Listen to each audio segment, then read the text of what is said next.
டிஎன்பிஎஸ்ஆர்பி நடத்தும் எஸ்ஐ தேர்வுக்கு தயாராகி கொண்டிருக்கிற மாணவ செல்வங்களுக்கு வணக்கம். நாம் இந்த வீடியோவில் இங்கிலீஷினுடைய அறிமுகம், பார்ட்ஸ் ஆஃப் ஸ்பீச், அதை பற்றி பார்க்க இருக்கிறோம். பார்ட்ஸ் ஆஃப் ஸ்பீச் பேஸ் பண்ணி தான் நீங்கள் இங்கிலீஷை அப்ரோச் பண்ணணும். அது என்ன parts of speech? Parts of ஸ்பீச்சில் என்னென்னலாம் வரும் அப்படின்னா என்ன அப்படின்னு பாருங்கள்.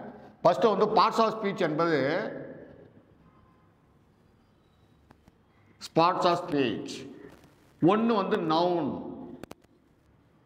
Noun is a name of a person, place or thing. ஒரு நபரை குறிப்பது ராமா, லட்சுமணா, கணேசா.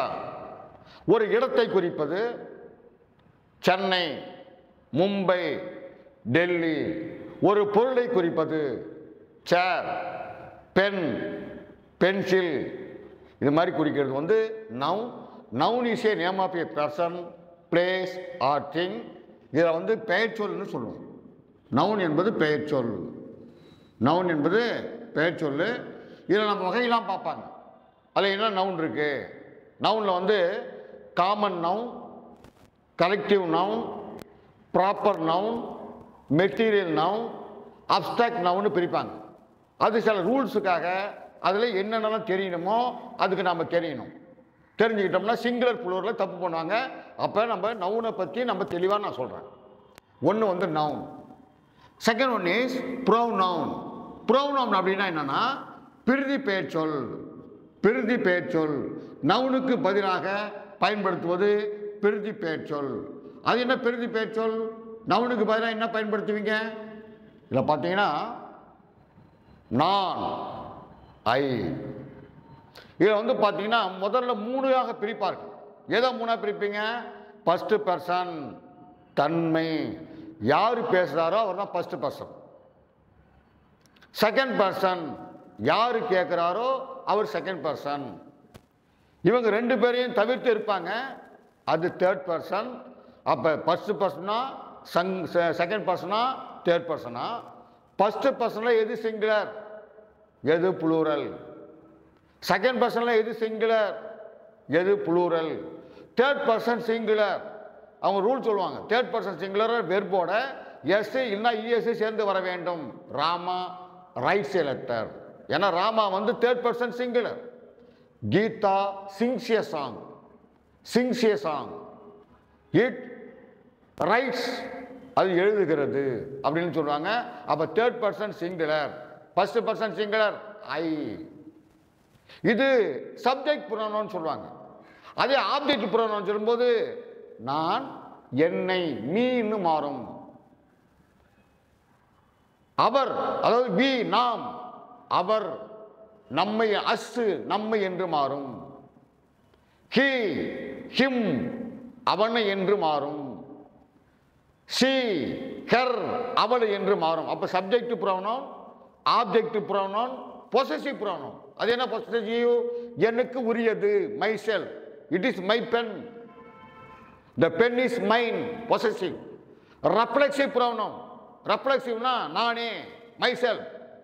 நாமே, அவர் செல்வ்ஸ். நீயே, your self.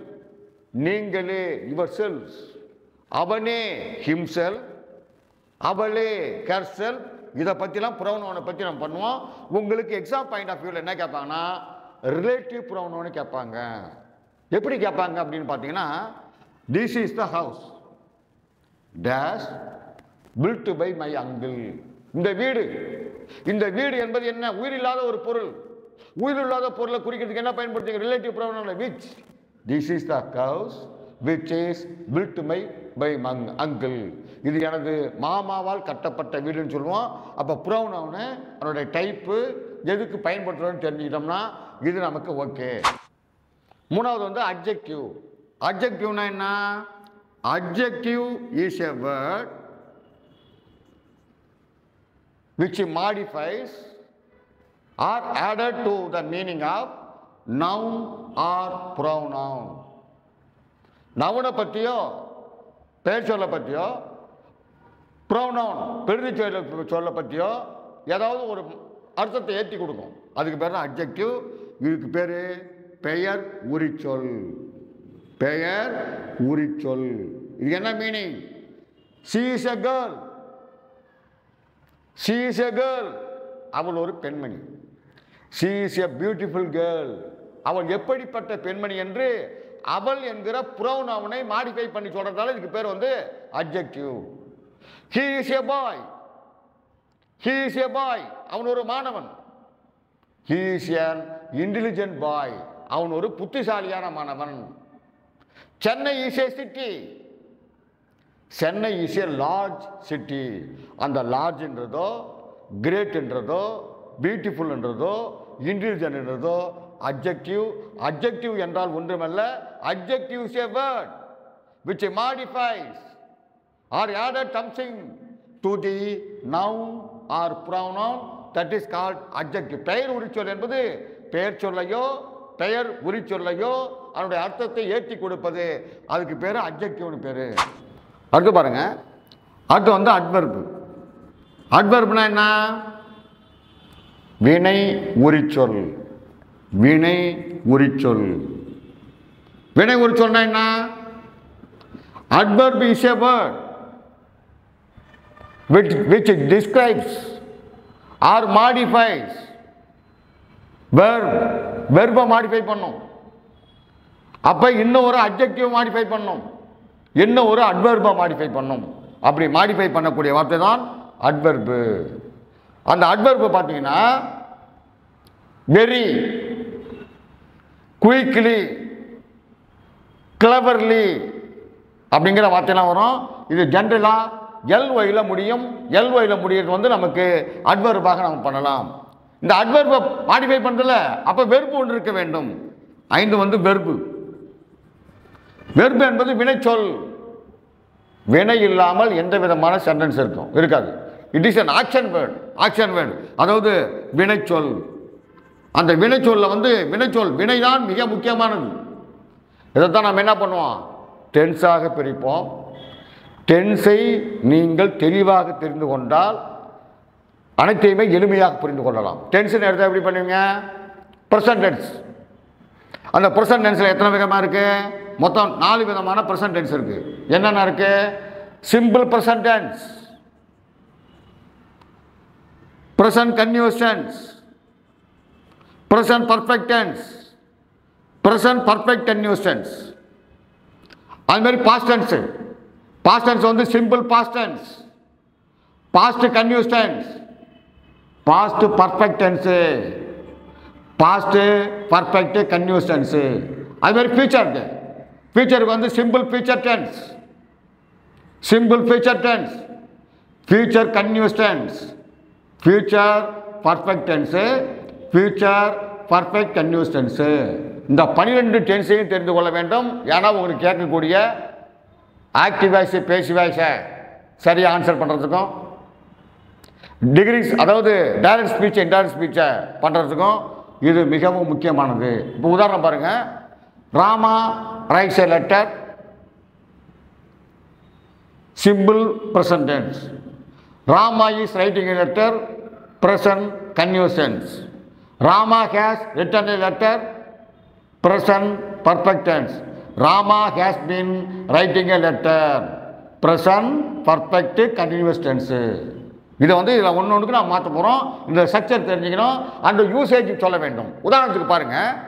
Simple present tense must be used to express universal truth. உலகத்தில் உண்மையான நிகழ்வுகளை சொல்லுவதற்கு நாம் சிம்பிள் ப்ரெசன்ட் டென்ஸை பயன்படுத்த வேண்டும். உதாரணத்துக்கு பாருங்கள். The sun is rises in the east. சூரியன் கிழக்கில் உதிக்கிறது. நம்ம உடனே அப்போ உதிச்சுது, இப்போ உதிச்சுது, பின்னாடி உதிக்கும் அப்படின்னு சொல்லிட்டு த சன் ஹேஸ் பீன் ரைசிங் இன் த ஈஸ்ட்னு சொல்லக்கூடாது. அதுமாரி ஹேபிச்சுவல் ஆக்ஷன், நம்ம அன்றாட செய்யக்கூடிய செயலை சொல்வதற்கும் சிம்பிள் ப்ரெசன்ட் டென்ஸை நாம் பயன்படுத்த வேண்டும். அப்போ இந்த டென்ஸை பற்றி நான் உங்களுக்கு தெளிவாக நடத்துவேன்.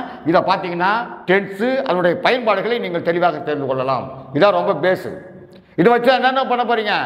இன்ஃபினிட்டிவ் ஃபார்ம் எப்படி உருவாக்கலாம்னு பார்க்க போகிறோம். ஜெரண்ட் ஃபார்மை எப்படி உருவாக்கலாம்? ஐஎன்ஜி போடுவோம். இப்போ வந்து ஸ்பீக், இதான் main. Speak, spoke, spoken. Present tense past tense, past participle. அதோட டு ஸ்பீக் இன்ஃபினிட்டிவ், டு ஃபார்ம்ல வந்தா infinitive. Speaking ING form gerund. இதனுடைய பயன்பாடுகளை தெரிந்து கொள்ள வேண்டும். அப்ப வெர்பு இல்ல மெயினா என்ன பிரிப்பாங்கன்னா transitive verb and intransitive verb. செயல்படு பொருள் குன்றிய வினை, செயல்படு பொருள் குன்றா வினை நம்ம படிப்போம். அதை பற்றி நம்ம தெரிஞ்சுக்க போகிறோம். அடுத்தது பார்த்தீங்கன்னா ப்ரிபோசிஷன். இது கண்டிப்பாக ஒரு கேள்வி எழுப்பப்படுகிறது. ப்ரிபோசிஷன் முன்னிடை சொல் அப்படின்னு சொல்கிறோம். முன்னிடை சொல், முன்னிடை சொல். அது என்ன சார் முன்னிடை சொல்லு? ப்ரிபோசிஷன் என்ன sir? Preposition is a word. முன்னிடை சொல் என்பது ஒரு வார்த்தை. which is placed before a noun. அது பெயர் சொல்லுக்கு முன்னால் போடப்படுகிறது. to show the expression between two nouns or two pronouns. இரண்டு பெயர் சொல்லுக்கோ இரண்டு பெயருரு சொல்லுக்கோ உள்ள தொடர்பை காட்டுவதற்காக அந்த ப்ரிபோசிஷன் பயன்படுத்தப்படுகிறது. அது என்னென்ன சார் இருக்கு? Simple preposition. என்னென்ன சிம்பிள் ப்ரிபோசிஷன் இருக்கு? அட் இருக்கிறது, பை இருக்கு, ஃபார் இருக்கு, இன் இருக்கு, ஆன் இருக்கு, ஆஃப் இருக்கு, ஆஃப் இருக்கு, துரு இருக்கு, டில் இருக்கு, டூ இருக்கு, அப் இருக்கு, வித் இருக்கு. இது எப்படி பிரிப்பாங்கன்னா ப்ரிபோசிஷன் ஆஃப் டைம், நேரத்தை காட்டக்கூடிய முன்னிடை சொல். உதாரணம் இன்னு இடத்தில், காலையில் இந்த மார்னிங், மாலையில் இந்த ஈவினிங், இரவில் அங்க மத்த அட் நைட் ஆயிடும், அட் நைட் என்று மாறிவிடும். அப்ப இதெல்லாம் சிம்பிள் ப்ரிபோசிஷன். அது இல்லாத காம்பவுண்ட் ப்ரிபோசிஷன் இருக்கு. above, about, under, underneath, below இதெல்லாம் இருக்கு. below. இது இல்லாம between, among, ரெண்டு பொருளுக்கு இடையில் இருக்கிறது என்றால் நீங்கள் between-ஐ பயன்படுத்த வேண்டும். இப்ப ஏ இருக்காரு, பிக்கு சிக்கு பக்கத்தில் உட்காந்துருக்காரு. அப்ப A is sitting between B and C. ரெண்டு நிறைய பேருக்கு நடுவில் உட்காரும் போது அமாங் என்பதை பயன்படுத்த வேண்டும். இதை பயன்படுத்துவோம். இன்னும் எங்க பயன்படுத்துவீங்க, டூரிங் எங்க பயன்படுத்துவீங்க. இது வந்து சிம்பிள் ப்ரிபோசிஷன், இது காம்பவுண்ட் ப்ரிபோசிஷன். இது இல்லாம ப்ரிபோசிஷனல் பிரேசஸ். இதே ப்ரிபோசிஷன் வேலை தான் செய்யும். ஆனா அது ஒரு 3 வார்த்தையாவோ 4 வார்த்தையோ ஒன்னா வரும். அதுல என்னென்ன சார் இருக்கு? Owing to, according to, in spite of, because of, instead of அப்படிங்கிறதா இருக்கும். அப்ப அந்த வார்த்தைகளை நம்ம எப்படி பயன்படுத்த போறோம்னு ப்ரிபோசிஷனுக்கு தனியா நான் ஒரு வீடியோ போட போறேன். அதை பார்த்தீங்கன்னா நீங்க முன்னிடை சொல்லுடைய அர்த்தம் என்ன, அதை நம்ம எப்படி பயன்படுத்தலாம்னு நமக்கு தெரியும். அதுல முக்கியமானது பார்த்தீங்கன்னா owing to, in spite of, instead of, on behalf of, by means of. இதெல்லாம் இருக்கு. இதெல்லாம் பார்த்தீங்கன்னா preposition, simple preposition, compound preposition, prepositional phrases. இதை பற்றி தெரிஞ்சோம்னா நம்ம இந்த முன்னிலை சொல்லிருந்து கேட்குற கேள்விக்கு ஆன்சர் அடிக்கலாம். இதில் கண்டிப்பாக ஒரு கேள்வி கேட்குறாங்க. என்ன கேட்குறாங்க? fill in the blanks with appropriate preposition or fill in the blanks with appropriate prepositional phrase கேட்குறாங்க. இதை நம்ம தெரிஞ்சுக்கிட்டா இதுக்கு நாம் மீனிங் பண்ணிடலாம். 7வது கன்ஜங்ஷன், இணைப்பு சொல். கன்ஜங்ஷன், கன்ஜங்ஷன் என்பது இணைப்பு சொல். அது என்ன இணைக்கிறது? 2 வார்த்தைகளை இணைக்கலாம், 2 வாக்கியங்களை இணைக்கலாம். அப்ப இணைக்க வேண்டும். 2 மெயின் கிளாஸ் இருக்கும். மெயின் கிளாஸை இணைக்கிறதுக்கு பயன்படுத்துவாங்க. அப்ப இணைப்பு சொல் என்பது ஃபர்ஸ்ட் பாருங்க, இதுக்கு வந்து காம்பவுண்ட் சென்டென்ஸ் ஒன்று இருக்கு. சென்டென்ஸ் எப்படி பிரிப்போம்? 3ஆ பிரிப்போம். 1 காம்பவுண்ட் சென்டென்ஸ். காம்பவுண்ட் சென்டென்ஸ் என்ன இருக்கணும்னா நமக்கு 2 main class, 2 or 1 main classes, 2 அல்லது அதற்கு மேற்பட்ட மெயின் கிளாஸ் முதன்மை வாக்கியங்களை பெற்றிருந்தால் அந்த சென்டென்ஸுக்கு பேர் காம்பவுண்ட் சென்டென்ஸ். இதில் பயன்படுத்தக்கூடிய இதில் பயன்படுத்தக்கூடிய conjunction fan boys. Fan boys என்கிற இதை வந்து நம்ம பயன்படுத்துவோம். Fan boys. எஃப்னா ஃபாரு, ஏன்னா அண்டு, என்னன்னா நாறு, பீனா பட்டு, ஓன்னா ஆர் அதர்வைஸ், ஒய்னா எட்டு, எஸ்ன்னா சோ. இந்த வார்த்தைகள் எல்லாம் பயன்படுத்தப்பட்டால் அதுக்கு பேர் காம்பவுண்ட் சென்டென்ஸ். அடுத்த சென்டென்ஸ் தான் காம்ப்ளெக்ஸ் சென்டென்ஸ். காம்ப்ளெக்ஸ் சென்டென்ஸ்ல என்ன இருக்கும்னா, ஒரு மெயின் கிளாஸ் இருக்கும். ஒரு மெயின் கிளாஸ், ஒன்றோ அல்லது அதற்கு மேற்பட்ட சபார்டினேட் கிளாஸஸ் இருக்க வேண்டும். ஒரு மெயின் கிளாஸ் இருக்கும், ஒன்றோ அல்லது அதற்கு மேற்பட்ட சபார்டினேட் கிளாஸ் இருக்கணும். இப்போ பாருங்க, when I reached the railway station, when I reached the railway station,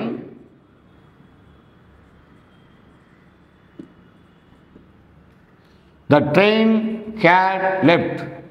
The train had left. When I reached the railway station, நான் ரயில் நிலையத்தை அடைந்த போது எனக்கு மீனிங் தரவில்லை. The train had left. Train போயிருக்கிறது, அது மீனிங் தருது. அப்போ வெண்ணுங்கிறது பொழுது, வயலு, அன்லெஸ், தோ, ஆல்தோ, பிஃபோர், பட் இந்த வார்த்தையெல்லாம் பயன்படுத்தினா அதுக்கு பேர் வந்து காம்ப்ளெக்ஸ் சென்டென்ஸு. அப்போ அதுக்கு பேர் சபார்டினேட் கன்ஜங்ஷன். அந்த கன்ஜங்ஷன் இருக்கு. இன்னும் ஒன்று கோரிலேட்டிவ் கன்ஜங்ஷன் இருக்கு. அது எப்படி சார் இருக்கும்? தனித்தனியாக பிரிக்கும். Either or, neither nor, not only but also, both and, தோ எட்டு, இப்படிங்கிற வார்த்தை தான் இருக்கும். அவன் லாஸ்ட் டைம் உங்களுக்கு கேட்டான், நெய்தர் நார், நெய்தர் மணி நார் மோகன் அப்படின்னு கேட்டாங்க.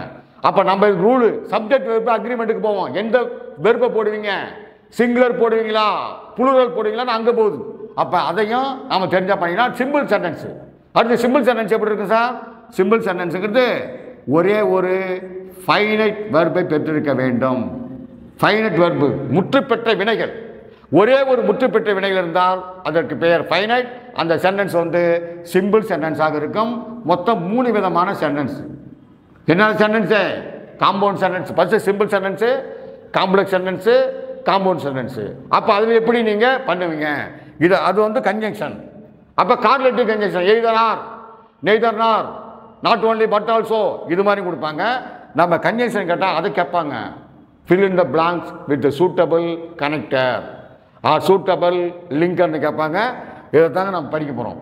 இதை பேஸ் பண்ணி என்னென்னலாம் கேட்பாங்க அப்படின்னு பார்த்தா, சிங்குலர் புளூரல் கேட்பான், ஹோமோஃபோன்ஸ் கேட்பான், ஆக்டிவ் வாய்ஸ் பேசிவ் வாய்ஸ் கேட்பான், சப்ஜெக்ட் வெர்பு அக்ரிமெண்ட் கேட்பான், டிகிரிஸ் ஆஃப் கம்பாரிசன் கேட்பான், கொஸ்டின் டேக் கண்டிப்பாக ஒரு கேள்வி உண்டு, ஒன் வேர்ட் சப்ஸ்டியூஷன் கேட்பான், இடியம்ஸு கேட்பான்.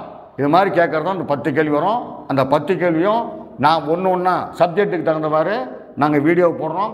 வீடியோவை நீங்கள் தொடர்ந்து பாருங்கள், உங்களுக்கு பயனுள்ளதாக இருக்கும். சப்போர்ட் பண்ணுங்கள். நாங்கள் உங்களுக்கு தேவையான கண்டென்ட்டை பூரா அவங்க நடத்துகிறோம். நீங்கள் திருப்பி பார்த்து உங்களை டெவலப் பண்ணி கொண்டு 10 கேள்வி 10க்கு 10 எடுக்க நீங்கள் முயற்சி செய்ய வேண்டும் என்று கேட்டுக்கொண்டு அடுத்த வீடியோவில் சந்திக்கும் வரை விடைபெறுகிறேன். நன்றி, வணக்கம்.